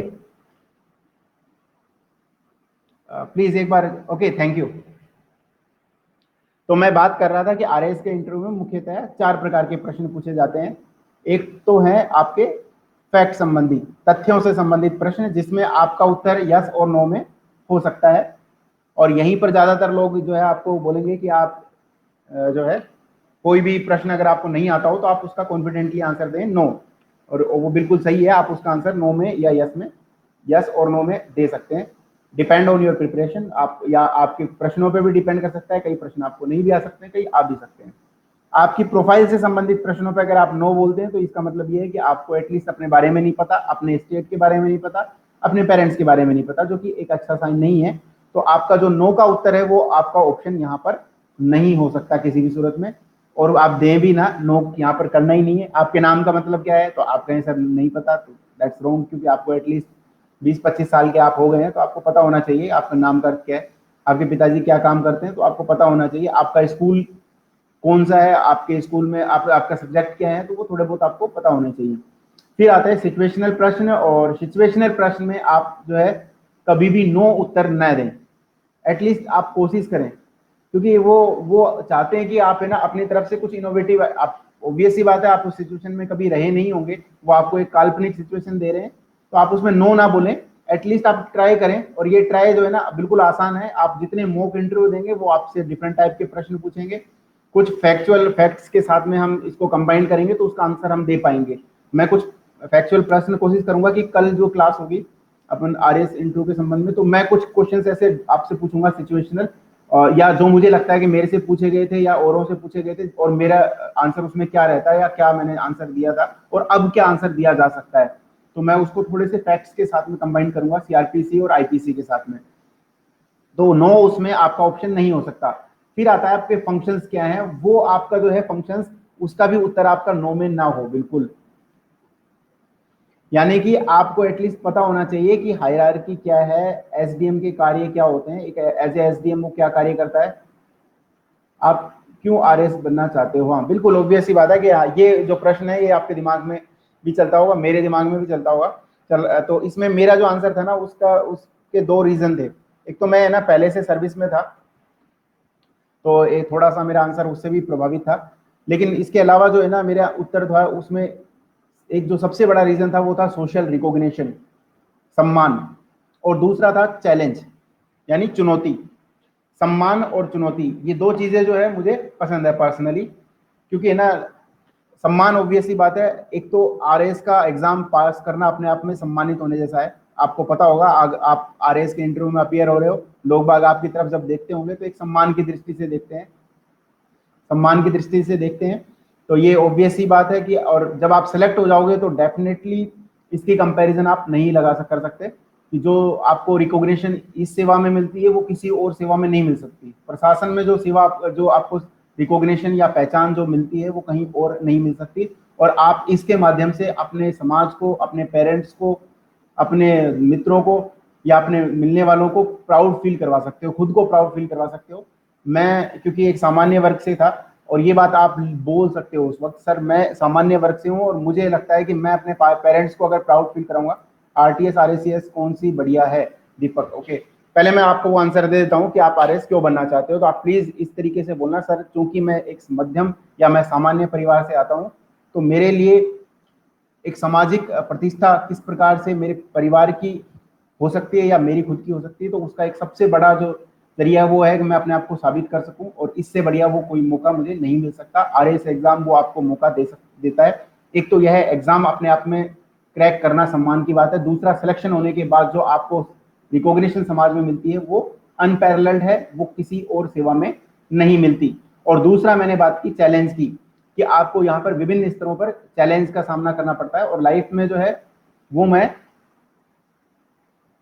आरएस आईएएस भी मैं दे रहा हूँ सर, मेरा तो आईएएस में हुआ नहीं सिलेक्शन, या मेरा जो भी, मैंने तो यही कहा था, मैं भी आईएएस दे रहा था, मैंने आईएएस मेंस लिखे थे 4 बार, नहीं हुआ तो नहीं हुआ, तो इसमें क्या छुपाना, ये तो ऑब्वियस ही बात है। आईएएस देने, अगर आप आईएएस दे रहे हो तो आपको आरएस में नहीं लेंगे, ऐसा आपको अगर लगता है तो ये तो मुझे थोड़ा सा अजीब सा लगा। ऐसा कोई वो नहीं है कि आप आईएएस दे रहे हो तो आपको आरएएस में नहीं लेंगे, और हर आदमी चाहता है कि वो दे, और आप ऐसा आंसर बिल्कुल मत देना कि मैं आईएएस से बेटर है आरएएस इसलिए मैं आईएएस नहीं दे रहा। सर मैं आईएएस भी दे रहा हूँ, बट फिलहाल जो है मुझे मेरे पास मेरा जो टारगेट है वो आरएएस है, और उसके बाद मुझे लगा कि मैं यहाँ से तैयारी कर सकता हूँ, या अभी मैं तैयारी कर रहा हूँ सर साथ में, तो मुझे लगता है कि मैं वो शायद वो भी ना, लेकिन अगर वो ना भी कर पाए तो मेरे पास एक अच्छी जॉब होगी। तो आपको एक जॉब सिक्योरिटी हो गई, अच्छी जॉब सिक्योरिटी हो गई, सोशल रिकॉग्निशन होगी, चैलेंज हो गए, जहां पर आप न केवल पॉलिसी इंप्लीमेंटेशन में बल्कि पॉलिसी मेकिंग का भी पार्ट हो। और जो लोग कोई और जॉब करते हैं तो उनके लिए थोड़ा सा एक और आंसर है, जैसे मैं इनकम टैक्स में इंस्पेक्टर था, तो इनकम टैक्स जो है वो बेसिकली जो है उसका फंक्शन वो एक स्पेशलिस्ट जॉब है और ये जनरलिस्ट जॉब है। स्पेशलिस्ट जॉब वो होती है जिसमें एक मोनोटोनस फंक्शंस होते हैं, एक ही तरीके का कार्य होता है। इनकम टैक्स में मतलब रेवेन्यू से कलेक्शन का ही कार्य होता है, एक जैसे का काम होता है। लेकिन आप जब प्रशासन में आते हो, आरएएस में जब आते हो, तो आपको डिफरेंट फंक्शंस करने होते हैं, तो आपके पास चैलेंज भी ज्यादा होता है। आप मेरी जॉब के बारे में पूछ रहे हो, मैं अभी फिलहाल तो जो है आरपीएस हूँ, तो डिप्टी एसपी हूँ, तो मैं वो फंक्शंस के बारे में मैं कल डिस्कस करूंगा, मैं आरपीएस और आरएएस के फंक्शंस के बारे में मैं बात करूंगा, और हम किस तरीके से आंसर दे सकते हैं सिचुएशनल क्वेश्चंस के, जो मुझे लगता है कि अपन जो बेस्ट फिट होंगे उस सिचुएशन में। सो मैं अभी फिलहाल यही बात कर रहा था कि जब जो आप वर्क जो अभी वर्तमान में वर्किंग में है वो इस तरीके का आंसर, माय गॉड ये तो ज्यादा ऐसा लग रहा है जैसे पर्सनल अपन दोनों ही बात कर रहे हैं। आई एम फ्रॉम अलवर, और मैं अभी बात कर रहा हूँ आपसे कि एग्जीक्यूटिव और अब सॉरी स्पेशलिस्ट और जर्नलिस्ट के फंक्शंस। तो जर्नलिस्ट जो है वो कार्य करता है आरएस, उसके पास सभी प्रकार के कार्य होते हैं, विकास के कार्य भी होते हैं, उसके पास डिस्ट्रिक्ट मजिस्ट्रेट के काम भी होते हैं, उसके पास में आपदा प्रबंधन के भी काम होते हैं। तो डिफरेंट फंक्शंस वो करता है और डिफरेंट विभागों में वो पोस्टिंग उसकी होती है, तो हर एक विभाग का एक्सपोजर उसको मिलता है। बाकी स्पेशलिस्ट जो होते हैं वो अपने ही विभाग में कार्य करते हैं और उसी विभाग में वो एक्सेल करते हैं आगे की तरफ। तो ज्यादा चैलेंजिंग टास्क हो जाता है जब आप डिफरेंट विभाग डिपार्टमेंट्स के अंदर काम करते हैं।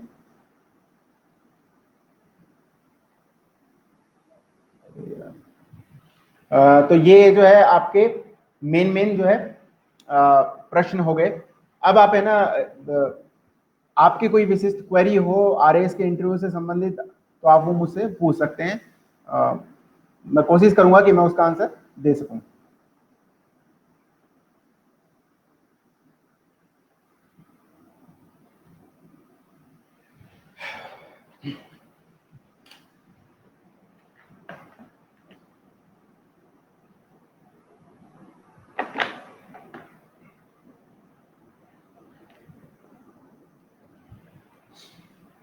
अच्छा, इतने है ना कोई प्रश्न नहीं आते, तो मैं थोड़े दीपक की जो क्वेरीज हैं वो थोड़ा सा मैं कोशिश करता हूँ कि शांत कर सकूं। देखिए है ना, हमारी जो ट्रेनिंग होती है ना वो सभी सर्विस स्टेट सर्विसेज वाले जितने भी होते हैं राजस्थान में, स्टेट सर्विसेज वालों की 3.5 महीने की जो ट्रेनिंग है वो कॉमन होती है ओटीएस के अंदर, ठीक है, एससीएम रिपा में। तो 3.5 महीने की जो आपकी ट्रेनिंग कॉमन है, उसके बाद में आरएसीएस वाले और आरटीएस वाले वो जो है उनका अपना आरएस वाले और आरएसीएस वाले उनका जो है वो ओटीएस में ही ट्रेनिंग उनकी कंटिन्यू रहती है। बाकी जो है स्पेशलाइज्ड अपनी एजेंसीज में चले जाते हैं, जैसे आरपीएस जो है वो आरपीए के अंदर उनकी ट्रेनिंग होती है। तो 34 वीक्स की हमारी ट्रेनिंग होती है, उसके बाद में 30.5 वीक्स की होती है प्रैक्टिकल ट्रेनिंग, फील्ड ट्रेनिंग, और उसके बाद सेकंड फेज में फिर से होती है। देखो 3.5 महीने वो हो गए, उसके बाद 34 वीक्स की आपकी बेसिक ट्रेनिंग होगी आरपीए के अंदर, और उसके बाद 30.5 जो वीक है वो आपके होंगे फील्ड के अंदर, जिसमें आपको डिफरेंट अटैचमेंट्स होंगे। और इसके बाद में आपके जो है वापस से 12 वीक्स की होती है सैंडविच कोर्स होता है, और उसमें उसके अलावा 4 वीक का आपका जो है कमांडो कोर्स होता है, और उसके बाद सेकंड फेज की प्रैक्टिकल ट्रेनिंग होती है लगभग 3 से 4 वीक की, और फिर आपका कंफर्मेशन बोर्ड बैठता है, उसके बाद कंफर्म करके आपको सीओ लगा देते हैं। तो ये तो हुआ। और आपने ऊपर पूछा था कि आरएससीएस और आरटीएस कौन सी बढ़िया है। अभी आपने ना एसबीएनपीए जाता है क्या, पता नहीं है एसबीएनपीए क्या होता है, I don't know, I couldn't get it. SBNPA क्या होता है? तो ये तो बेसिक ट्रेनिंग का हिस्सा है। और आपने जो पूछा ना कि आरएसीएस और आरटीएस में कौन सा बेहतर है, तो बेहतर डिपेंड ऑन यू कि आप क्या चाहते हो। प्रशासन में अगर आप जाना चाहते हो तो नहीं नहीं, वो आईपीएस बनने के बाद ही होगा। एनपीए की बात कर रहे हो आप, तो एनपीए में केवल जो है आप एक बार जब आप प्रमोशन आपका होगा आईपीएस में, तो उसके बाद ही आप वो जाओगे। सो जो RACS और आपने अकाउंट सर्विसेज की जो बात की ना, अकाउंट्स की और RTS की, तो वो डिपेंड करता है कि आपने कौन सी प्रेफरेंस भरी है। अभी आप में से ना कई लोगों ने DAF भरा होगा, तो RAS फर्स्ट चॉइस रहा होगा, उसके बाद में सेकंड चॉइस ऑब्वियस है RPS रहा होगा, उसके बाद थर्ड फोर्थ में लोगों ने कंफ्यूजन किया, किसी ने RTS दिया होगा, किसी ने अकाउंट सर्विस दिया होगा, किसी ने BDO भी दिया होगा, किसी ने शायद ACTO दिया होगा, या किसी ने एक्साइज वाली दी होगी। तो कोई फर्क नहीं पड़ता, क्योंकि ये जो बाकी के जो चॉइसेस है वो डिपेंड करती है आपकी प्रेफरेंस पे, और आप किसको ज्यादा प्रेफर करते हो, कि कौन सी जॉब जो है आपको ज्यादा अट्रैक्टिव लगती है। तो ये सब चीज आप है ना ज्यादा टेंशन उसमें लेने की जरूरत नहीं है कि आपने DF में क्या भरा है। अगर आपने सेकंड चॉइस RPS नहीं भरी है, या RAS नहीं भरी है फर्स्ट टू में, तो फिर आपको टेंशन करने की जरूरत नहीं। बाकी के तीनों, बाकी की कोई भी सर्विस आप भरते हो ना, सब ठीक है। और ये मेरिट के ऊपर भी डिपेंड करता है, औरों की चॉइस पे भी डिपेंड करता है। जैसे 2013 में RTS जो थी वो टॉप 100 में ही खत्म हो गई थी, और RACS 182 रैंक तक गई थी जनरल में। और लास्ट ईयर जो है 2016 वाली वैकेंसी में RS और RTS दोनों बराबर रैंक पे ही थी, यानी कि 50-50 वाला ही मामला था। DSO की पोस्ट जैसे कई लोगों ने ऊपर भरी हुई थी लास्ट टाइम, नीचे भी भरी है। जेल सर्विस लास्ट टाइम नीचे भरी थी, अब की बार कई लोग शायद ऊपर भी भरने वाले हैं। एक्साइज की पोस्ट जो है अब की बार फर्स्ट टाइम आई है, तो हो सकता है कई लोगों ने ऊपर भरी हो, कईयों ने कि नहीं आई है तो नीचे भी भरी होगी। तो ये सब परमुटेशन कॉम्बिनेशन पे डिपेंड करता है, पर इससे कोई खास ज्यादा नुकसान नहीं है, सारी सर्विसेज बराबर है, सबका महत्व भी उतना ही है। हाँ, थोड़ा प्रशासन में आप रहते हो तो आपको रिकॉग्निशन थोड़ी सी ज्यादा मिलती है, इतना ही अंतर है, बाकी इसके अलावा कोई खास अंतर नहीं है। तो मेरी तरफ से तो मेन पार्ट ये थे प्रश्नों के। अगर आप में से कोई भी जो RS का इंटरव्यू, जेल सर्विस बहुत बढ़िया है, उसमें प्रमोशन भी एस्पेक्ट्स बहुत अच्छे हैं, और कई लोगों को इस बार शायद पिछली बार से ज्यादा इस बार लोगों ने प्रेफरेंस दी है, लास्ट टाइम जो है लोगों ने प्रेफरेंस नहीं दी थी।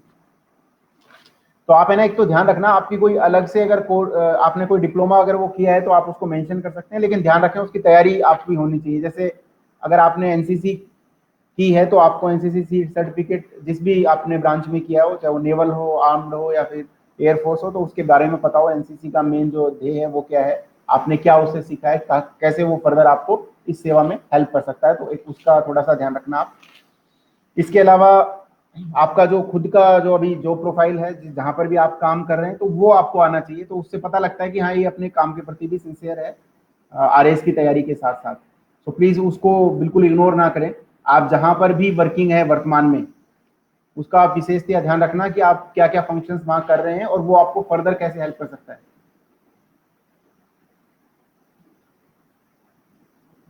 SDM RPS में सिलेक्ट होने के बाद पढ़ने के लिए टाइम मिलता है क्या?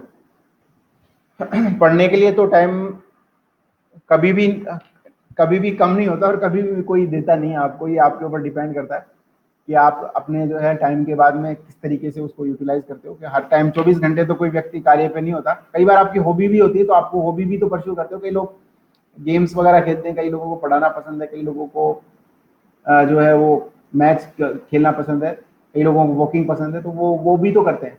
ऐसा थोड़ी ना है कि आप RS RPS बन जाते हो तो 24/7 ही आप हर वक्त ही वो काम करते रहते हैं।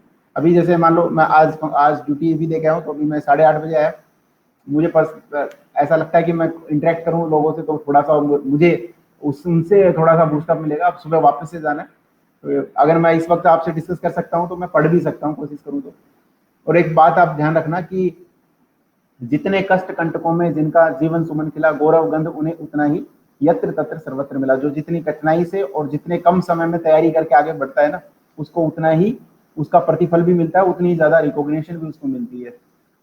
अभी आज मैं तैयारी कर, अगर मैं कांस्टेबल से यहाँ पर पहुंचा तो लोग बाग शायद उसको ज्यादा रिकॉग्नाइज करेंगे बनस्पति के, कि मैं शायद डायरेक्ट RPS बनता, क्योंकि मैंने वो तकलीफों के साथ में बनी। जो भी मान लो कोई गृहिणी है और वो अपने घर का काम भी करते हैं, बच्चों को भी देखते हैं, और उसके बाद तैयारी कर रहे हो। वर्किंग वाले हैं जो काम भी करते हैं, उसके बाद अपना जो है जो स्पेयर टाइम मिलता है, चाहे वो आधा घंटा लंच का टाइम हो, या फिर आते जाते रास्ते में, जैसे मैं क्या करता था जब इनकम टैक्स में था, तो मैं जब शाम को 6 से 7 एक घंटे का जो है ट्रैवलिंग टाइम होता था, तो मैं एक कान में ईयरफोन लगा के रखता था, खुद की रिकॉर्डिंग में करता था छुट्टी वाले दिन, और उसको फिर मैं बार बार रिपीटेडली सुनता था। खासकर जैसे हिंदी की जो भी प्रशासनिक शब्दावलियां हो, शब्द युग्म हो, या पर्यायवाची हो, या अन्य जो व्याकरण के संबंधी जो प्रश्न है, वो मैं केवल रास्ते में तैयार करता था। ये डिपेंड करता है आप जो लिमिटेड टाइम है उसको कैसे इस्तेमाल करते हो, उपयोग में लाते हो। टाइम कभी भी आपको पर्याप्त नहीं मिलेगा, ये डिपेंड, आप जब आपके पास पर्याप्त टाइम था तब आपने कौन सा तीर मार लिया, है ना। लेकिन कई बार क्या होता है ना, ये ब्लेसिंग होता है हमारे लिए कि हमारे पास कम टाइम है। जब कम टाइम होता है तो ज्यादा एफर्ट डालता है और ज्यादा कंसंट्रेशन के साथ में व्यक्ति डालता है। जैसे मैं, क्योंकि मेरे पास कभी टाइम था ही नहीं रियलिटी में, क्योंकि मैं 18 साल का ही सिलेक्ट हो गया था। तो मुझे ऐसा लगता था कि बाकी लोगों के पास कितना टाइम रहता है, मेरे पास तो सिर्फ 2 ही घंटे हैं आज दिन में, तो मुझे 2 घंटे में वो चीजें कवर करनी है। और रियलिटी ये थी कि मैं जो 2 घंटे में कवर करता था ना, वो बाकी के लोग 24 घंटे में भी नहीं करते थे। क्योंकि हम समय का या किसी भी चीज का जो महत्व है तब जानते हैं जब वो हमारे पास नहीं होता है। कोई चीज जब आपके पास होती है ना, तो आप उसका महत्व उतना नहीं जानते हो या उस तरीके से उसका इस्तेमाल नहीं करते जिस तरीके से करना चाहिए या कर सकते हो। और जब नहीं होता है तब आप जितना भी टाइम आपको मिलता है ना, वो उसका इस्तेमाल करते हो। उसके बाद आपकी छुट्टी भी जो रहेगी, मान लो वर्किंग में आपको जो सीएल मिलती है या जो मेडिकल हो या जो और जो भी ऑप्शन है आपके, तो आप उनको बिल्कुल सही से इस्तेमाल करते हो या सही से आप देखते हो कि यार मुझे कब छुट्टी लेनी है, किस तरीके से तैयारी करनी है, फैमिली को उस तरीके से मैनेज करते हो। तो बहुत सारी चीजें ऐसे हैं जो इसके साथ में चलती हैं। और थोड़े बहुत इस दौरान हो सकता है कि टेंशन भी आती हो कि यार दोनों चीजों को मैनेज कर रहे हैं, लेकिन हाँ, संभव के अगर आप बनना चाहते हो तो बन जाते हो। मैंने टाइम शेड्यूल में बताया मैंने आपको कि जो है आप कर सकते हो तैयारी, सिर्फ बशर्ते आपके दिमाग में ये हो कि मुझे बनना है। और एक चीज ध्यान रखें, जो भी नए लोग जो अभी मेरे से जुड़े हैं, कि है ना, कभी भी है ना अपने आप को टाइम बाउंड नहीं करें। Time bound in the sense कि आप ये नहीं कहें कि यार मैं आरएस 2021 में अगर आरएस आएगी तो मैं आरएस बन जाऊंगा, अगर नहीं बना तो फिर मैं छोड़ के कहीं और चला जाऊंगा। बेहतर ये है कि आप है ना ये टारगेट को रखो हमेशा कि यार मुझे आरएस बनना है, चाहे कुछ भी हो जाए। कुछ भी हो जाए मुझे आरएस बनना है, चाहे 21 में बनना हो, चाहे 22 में, चाहे 23 में, चाहे 24 में। बना आप 21 में ही जाओगे, बट अपने आप को आप टाइम फ्रेम में बांध देते हो ना, तो फिर आप ज्यादा प्रेशर में आते हो और फिर काम नहीं कर पाते उस तरीके से जिस तरीके से आप कर सकते हो। और फिर उसके साथ में अगर आप जैसे मान लो आपके फाइनेंशियल कॉन्स्टेंट हो सकती है या आपको उतना सहारा नहीं है लोगों का या अपने परिवारजनों का, तो आप साथ में दूसरी जॉब की भी तैयारी कर सकते हो। जो सिंसियरली आरएस जैसे एग्जाम की तैयारी करता है तो राजस्थान के बाकी एग्जाम्स को निकाल ही सकता है। दीपक, मेरी 39th रैंक थी 2016 के अंदर। तो और 2013 में भी मैंने आरएस दिया था, 2013 2012 में भी दिया था। 2012 में सिलेक्शन नहीं हुआ फाइनल, 2013 में मेरी 244वीं रैंक थी और 2016 में मेरी 39वीं रैंक थी। तो ये वर्किंग के साथ में हो सकती है तैयारी, और बल्कि ज़्यादा बेहतर होती है। तो मान के चलें आप कि जब कम समय होता है तो आप उसका ज़्यादा इस्तेमाल करेंगे। इसके अन्य अलावा और कोई प्रश्न हो आपके तो प्लीज़ आप जो है पूछें। आज मेरी और दीपक की चर्चा चल रही है, बाकी लोग तो पता नहीं अगर जुड़े भी होंगे तो अभी हैं, बाकी दिख तो रहे हैं पर वो शायद कम ही बोलते होंगे, बट वो मे भी उनको। मैं बस्सी में हूँ, आप आ जाना कभी भी मिलने, आपको अगर आना हो मिलने तो आप आ जाना दीपक। तो ये है मेरी तरफ से तो ये डिलीवरेबल थे जो मैंने किया, और मैं अपनी कॉपी साथ में लेके था कि मैंने कहा चलो कोई पूछेगा मेरे से तो मैं बता दूंगा, लेकिन आप में से किसी ने पूछा ही नहीं। कल मैं कोशिश करूंगा कि कल है ना मैं कुछ फंक्शंस, हाँ, कल कोई फंक्शंस हो तो मैं वो आपको बताऊं कि है ना क्या क्या functions RS as an RS officer और आरपीएस ऑफिसर, दो पोस्ट के मैं स्पेशली बताऊंगा। तो ये मेरे नंबर है, कॉन्टैक्ट नंबर, तो आप मुझसे पूछ भी सकते हैं पर्सनली, आपकी कोई क्वेरी हो। सिर्फ मैं आरएस के संबंध में आपकी हेल्प कर पाऊंगा, उसके अलावा शायद मैं उस पोजीशन में नहीं हूँ कि मैं आपकी हेल्प कर पाऊँ, या मैं करूँ वो भी मैं शायद उस तरीके से सोचता नहीं कि मैं वो कर पाऊंगा। तो आपको मैं जो मैक्सिमम हेल्प कर सकता हूँ वो ये है कि आप जिस तरीके से मैंने तैयारी की मैं उस तरीके से आपको बता पाऊँ, या कोई स्टडी मटेरियल आप मेरे से चाहते हो तो आप बेझिझक मेरे से पूछ सकते हो। ये है। और शुरू में जो है एक प्रश्न मेरे से पूछा गया था कि मीडियम वाला, कि इंग्लिश मीडियम के सोर्सेज नहीं है। सो सोर्सेज जो है इंग्लिश मीडियम के आजकल सबसे ज़्यादा सोर्सेज हैं, केवल राजस्थान को छोड़ दे तो। और हम है ना अगर कोई चीज़ समझ सकते हैं तो फिर हमें वो मीडियम की कहीं आवश्यकता नहीं है। और खासकर राजस्थान या आरएस की तैयारी अगर आप कर रहे हो ना, तो आपको मीडियम वाला बैरियर रखना भी नहीं चाहिए, क्योंकि जो इसमें सबसे इम्पोर्टेंट पेपर है वो है पेपर 4 हिंदी और इंग्लिश वाला, जिसमें हिंदी के मार्क्स 120 हैं। और अगर आप हिंदी नहीं जानते लिटरली तो आप आरएस में आगे बढ़ पाओगे, इसके ऊपर संदेह है। तो एक चीज तो ये है कि आप हिंदी पढ़ के समझ सको, ये सबसे बेस्ट है। उसके अलावा बहुत सारे ऐसे सोर्सेज है जो इंग्लिश में आते हैं। मैं कल या परसों जब भी क्लास लूंगा, जब भी मेरे पास टाइम होगा, तो मैं एक बुक लिस्ट जरूर शेयर करूंगा इंग्लिश मीडियम की, कि हम राजस्थान के संबंध में किस तरीके से और तैयारी कर सकते हैं। लेकिन ये आप मान के चलें कि हिंदी की बुक भी हमें पढ़नी पड़ेगी कुछ, समझने के लिए केवल किस तरीके से आंसर देना है, ये मैं आपको जो है मेरी कभी जो क्लास होगी तो उसके अंदर मैं स्पेशली अलग से बताऊंगा कि हम मेंस में किस तरीके से लिख सकते हैं। तो पॉलिटिकल प्रेशर को कैसे मेंटेन करोगे आरएस इंटरव्यू?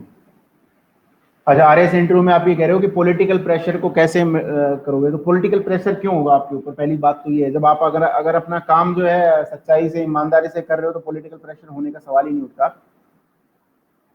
सर प्लस में पर मेरे भी सब लोगों के कमेंट देखते हो के और बीच बीच में सबको मैं हाय हेलो या बार बार किसी के नाम लेना ऐसा ही होता है क्या? प्लस पर भी सब लोगों के कमेंट देखते हो? हाँ ये हाँ प्लस। अच्छा, ये आप क्लास की पूछ रहे हो कि हाँ ये सभी, देखो प्रश्न तो सबके आते ही हैं, इधर प्लस पे भी आते हैं और इस पे भी आते हैं, लाइव वाले पे।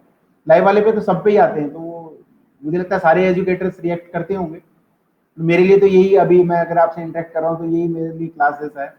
तो आप लोग जो है वर्चुअल रूप से मेरे साथ में हो, तो मैं यही मान के चल रहा हूँ कि जो आप यहाँ पे रिएक्ट कर रहे हो तो उसी का मैं उसी तरीके से आंसर दे रहा हूँ।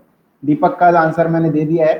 अगर आप अपना काम ईमानदारी से करते हो ना, इफ यू, वो आपने एपीजे अब्दुल कलाम की लाइनें सुनी होगी, if you salute your duty you you need not to salute anyone, if you don't salute your duty, और या फिर आपके अपनी ड्यूटी काम से नहीं करते तब भी आप सबको सल्यूट करो और फिर भी कोई फर्क नहीं पड़ता।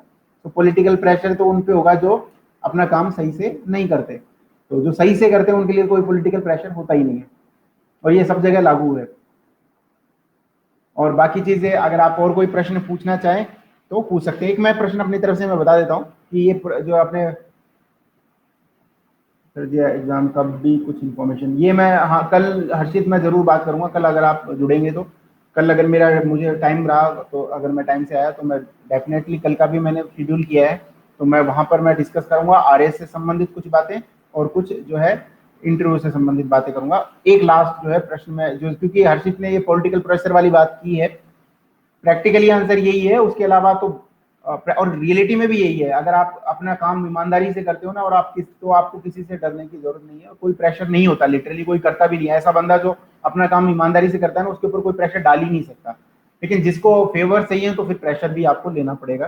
तो फेवर्स का चाहिए, आप अगर खुद का काम नहीं करते सही से, आप और कई गतिविधियों में लिप्त हो तो डेफिनेटली फिर तो आपके ऊपर सारे प्रेशर होंगे, अदरवाइज आपके ऊपर कोई प्रेशर नहीं होगा। ये ऐसा ही एक प्रश्न है ना, मेरे से पूछा गया था, उन्होंने कहा था कि आप ये बताएं कि पुलिस विभाग ज्यादा करप्ट है या इनकम टैक्स डिपार्टमेंट ज्यादा करप्ट है। तो मेरा जो आंसर था वो इसी के लिए मैं दे रहा हूँ। अभी जो प्रश्न जो पूछा है दीपक ने कि कोई भी विभाग करप्ट नहीं है, कोई भी विभाग करप्ट नहीं है। करप्ट होता है इंडिविजुअल, व्यक्ति करप्ट होता है, कोई विभाग करप्ट नहीं होता। और करप्ट व्यक्ति किसी भी विभाग में हो सकता है, ठीक है, वो जिसकी भी इंटीग्रिटी डाउटफुल है।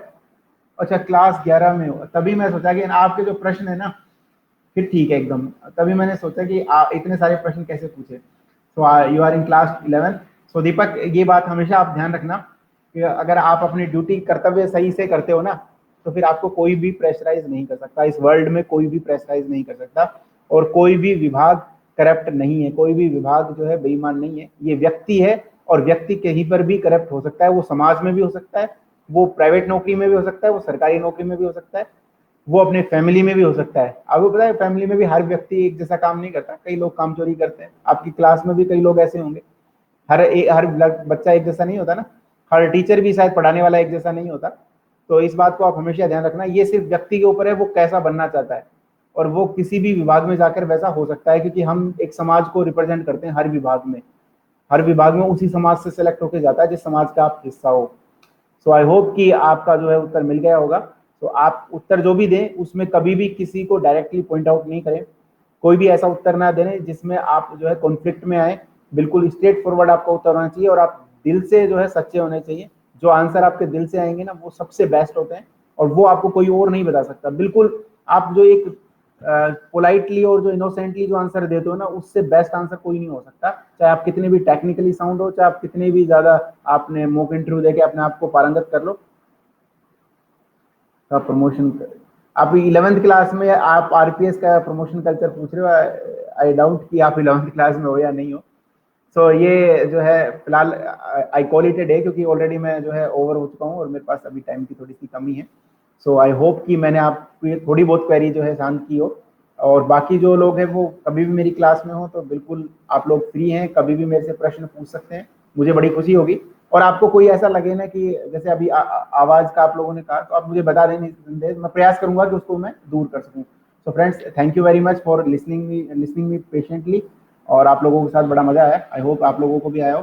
Thank you very much and bye. कल फिर मिलते हैं, अगर मेरे पास टाइम हुआ तो मैं कल फिर डिस्कस करूंगा। और आप लोगों की कोई क्वेरी हो ना तो आप जरूर लेके आए। Thank you, good night.